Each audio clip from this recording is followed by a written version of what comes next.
Patrice. I'm a singer, songwriter, voice coach who's here for you all. One thing I always talk about is I have been teaching for over a decade, and the incredible thing about that is I've been able to work with hundreds of artists.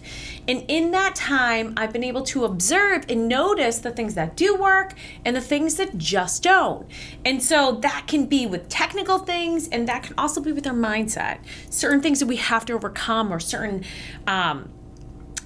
things that we can take a hold of when it comes to building our confidence and putting ourselves out there or attacking things technically. So today I actually want to talk to you all about 3 fundamental things, almost like pillars, right? Or foundation things that we need in place in order to really be successful singers.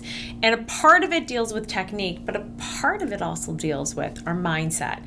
And those two, my friends, go hand in hand. So stay with me as I go through the 3 fundamentals you need to be a successful singer.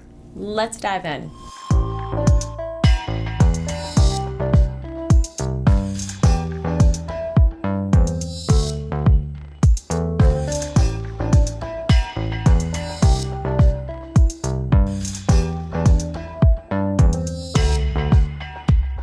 Okay, so let's talk, right? What is a fundamental? A fundamental is a building block. It is the beginning. It's something that you need for any subject in order to really thrive within that subject. I always use like math, right, as an example, because you wouldn't be able to do algebra or all these other things if you didn't have a base and understand first and foremost, like, what does that letter 1 represent? 1 of something. So first as kids, we learn like, oh, this is number 1 and that's like 1 of something, and 2 and 2, like so forth. And then you learn addition and subtraction, and then you learn multiplication. That's our fundamentals, because if we do not have that, we will not understand math. We won't be able to grow within that field. And so as singers, there's certain fundamental things that we need to have in place in order to really thrive. And if we don't, you might find yourself running into the same continuous problems. So like I said, some of this stuff deals with technique, and then other parts of it are mindset, because I'm a wholehearted believer that the 2 have to go hand in hand. I've just observed this in teaching so much that like some people, they nail it technically, but they can't get out of their own way, their own mind, the noise, the different things. And then some, they have a great mindset, but they have to like hone in and not go off the rails because they need that technical stuff to make them really a strong vocalist, a strong performer, artist in general.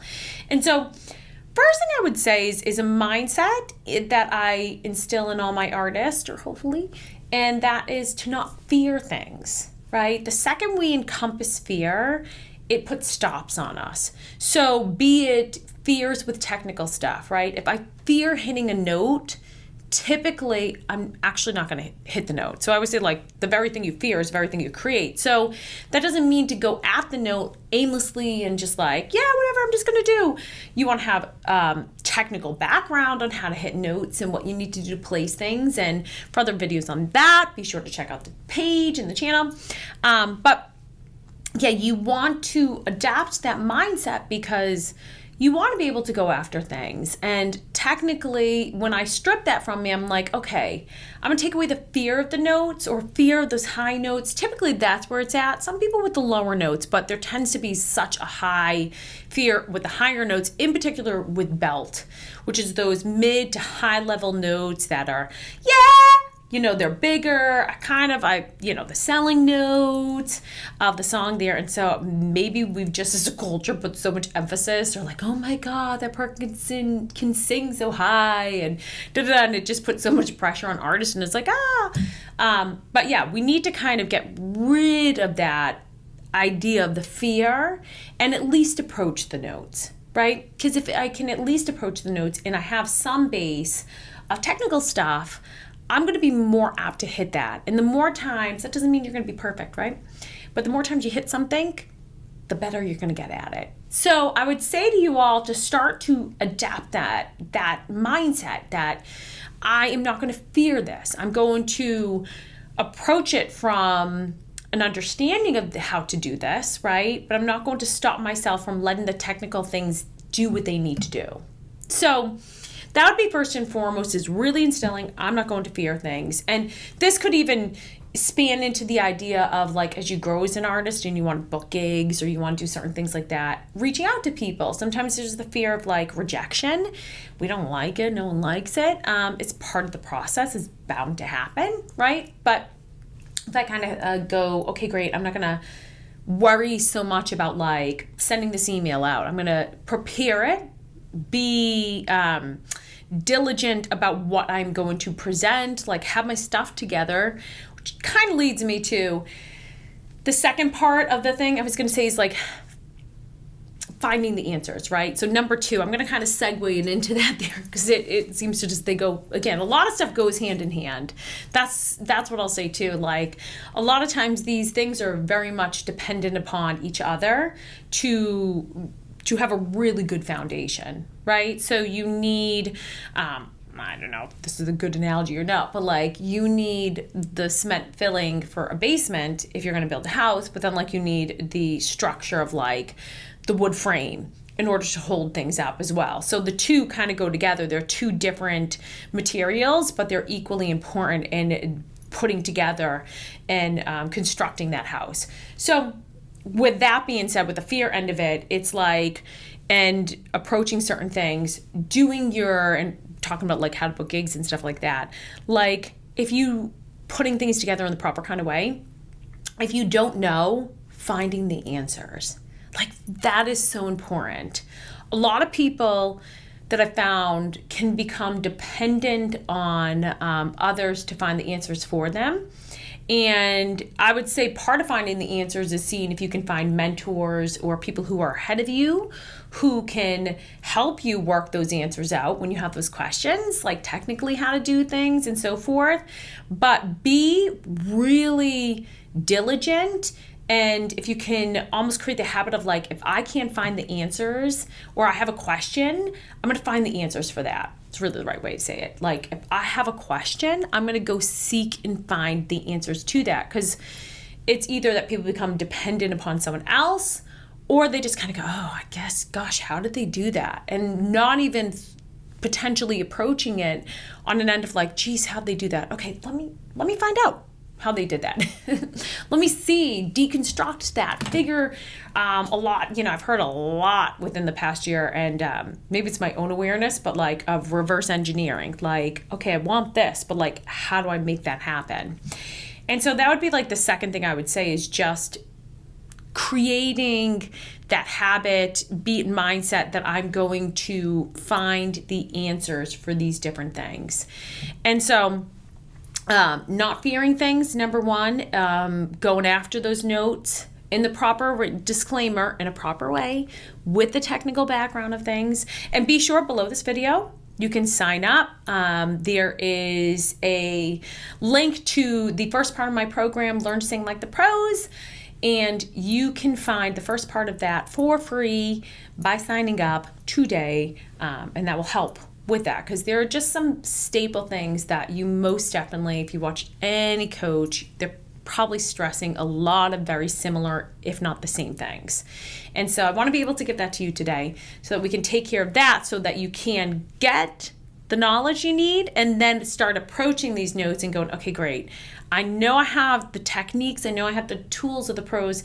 Now I'm going to like attack these different things there. So not fearing and then finding answers. So important. Be one of those people who's like, okay, I'm not just going to look at this from an observation and be like, I can't do that kind of thing, or I don't know how to do that, so I'm not going to find the answers. Like, find the answers, right?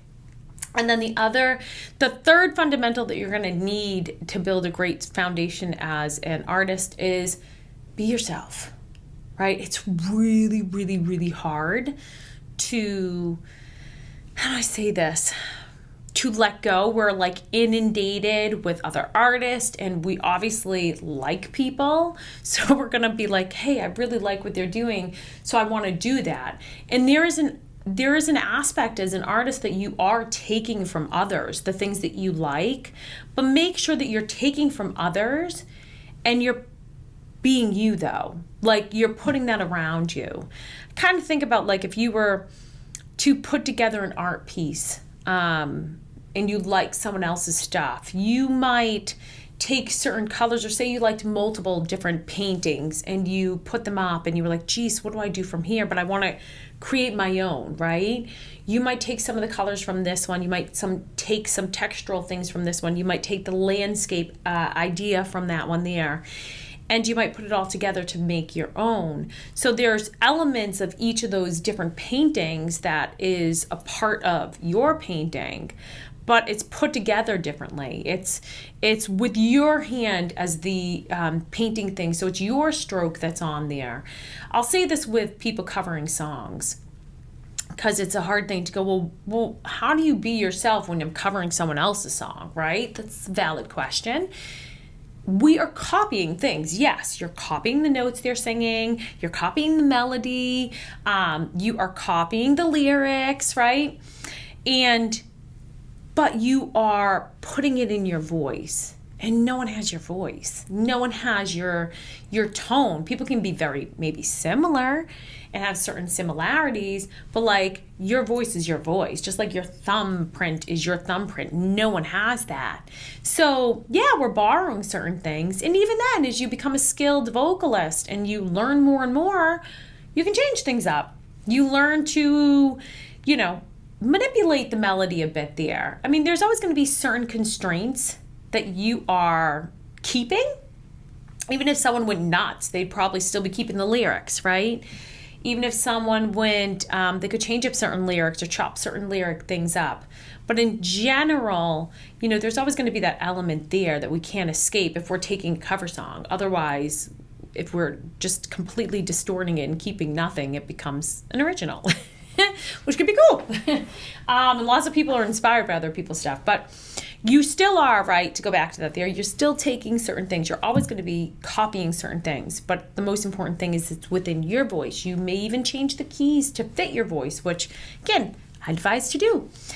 So that's what I would pass on to you all, is if you really want a successful career in this, you're going to have to adapt a no fear mentality.